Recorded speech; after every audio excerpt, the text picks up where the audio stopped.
ভারত শেখ হাসিনাকে বাংলাদেশে ফেরত পাঠাবে কিনা তা নিয়ে চলছে তুমুল আলোচনা।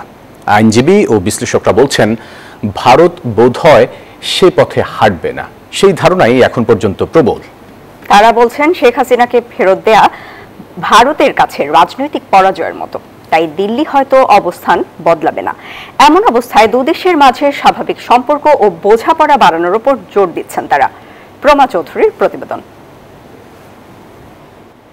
বাংলাদেশ ও ভারতের মধ্যে রয়েছে প্রত্যর্পণ চুক্তি, যার আওতায় দণ্ডপ্রাপ্ত আসামিদেরকে ফেরত চাওয়া যায়। সাবেক প্রধানমন্ত্রী শেখ হাসিনা ও সাবেক স্বরাষ্ট্রমন্ত্রী আসাদুজ্জামান খান কামালের মৃত্যুদণ্ড হওয়ায় এই চুক্তিটি আবারও আলোচনায়, কারণ দুজনই পালিয়ে আছেন ভারতে। চুক্তি থাকলেও চাইলেই কি তাদের ফেরত পাওয়া যাবে, সেখানেই উঠছে প্রশ্ন। চুক্তিতে বলা আছে যাকে হস্তান্তরের অনুরোধ জানানো হবে তার বিরুদ্ধে আনা অভিযোগ যদি রাজনৈতিক হয় তবে সেই অনুরোধ খারিজ করা যেতে পারে, আর এমন ধারাই তৈরি করছে সংশয়। অনেকে মনে করেন শেখ হাসিনাকে ফেরত দেয়া ভারতের জন্য রাজনৈতিক পরাজয়ের মতো, তাই দণ্ডপ্রাপ্ত সাবেক প্রধানমন্ত্রীকে ফেরত পাওয়ার সম্ভাবনা কম। আপনি যদি বলেন আমাকে যে ফেরত দেবে কি দেবে না, এটা আমি পরিষ্কারভাবে বলতে পারি যে দেয়ার ইজ নো চান্স।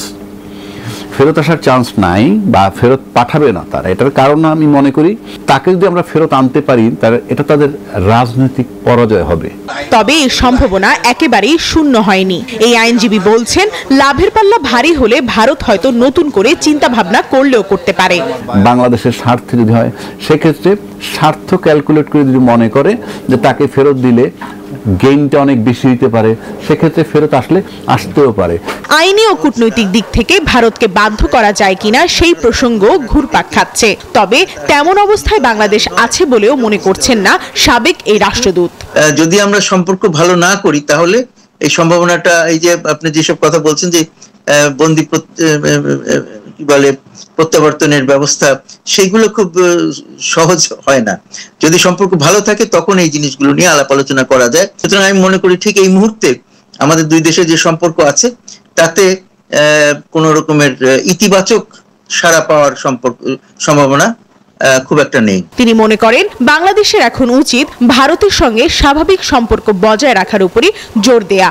আগে সম্পর্ক ভালো করার চেষ্টা করা, স্বাভাবিক সম্পর্ক গড়ে তোলার চেষ্টা করা, সেটার উপরে জোর দেওয়া। প্রমা চৌধুরী, নিউজ 24, ঢাকা।